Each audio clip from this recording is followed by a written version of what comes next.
Permettez-moi de poser cette question. Ne sommes-nous pas les frères et sœurs de Jean?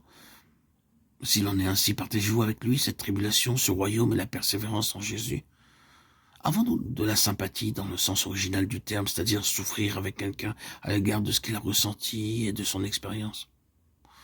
Ou avons-nous choisi le chemin large et marchons-nous sans aucune difficulté dans cette voie?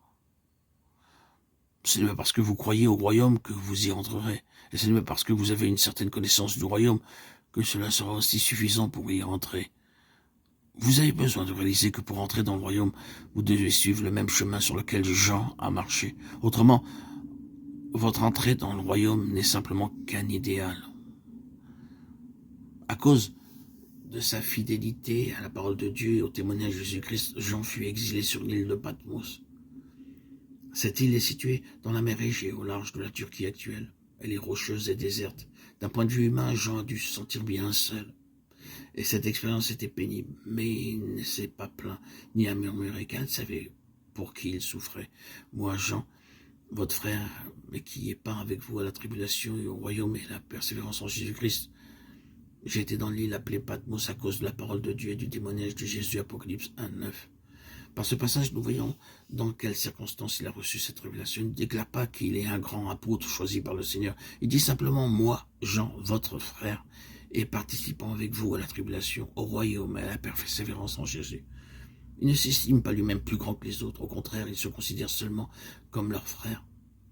Cela démontre combien humble et sensible était Jean.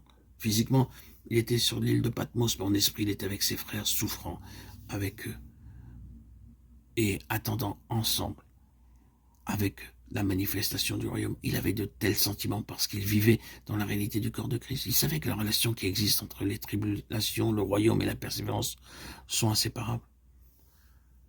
Avant la venue du royaume, il doit y avoir la tribulation. C'est par beaucoup de tribulations, déclare Paul, qu'il nous faut entrer dans le royaume de Dieu.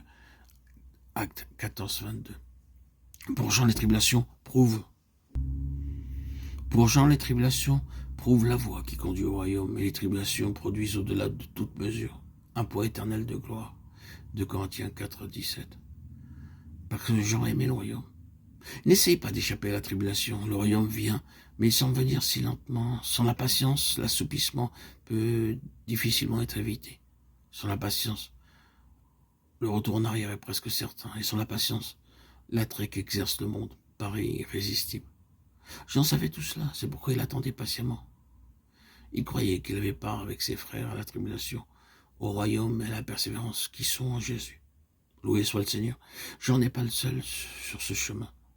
Louange et grâce soit à notre Dieu. C'est dans de telles circonstances que le Christ glorieux lui apparaît, lui donne une nouvelle révélation et un renouveau de confiance.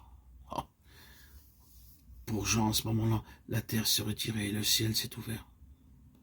Cela nous rappelle Joseph dans la prison, Moïse dans le désert, David dans ses tribulations incessantes et Paul dans les liens. Tous ceux-là ont reçu des révélations rafraîchissantes.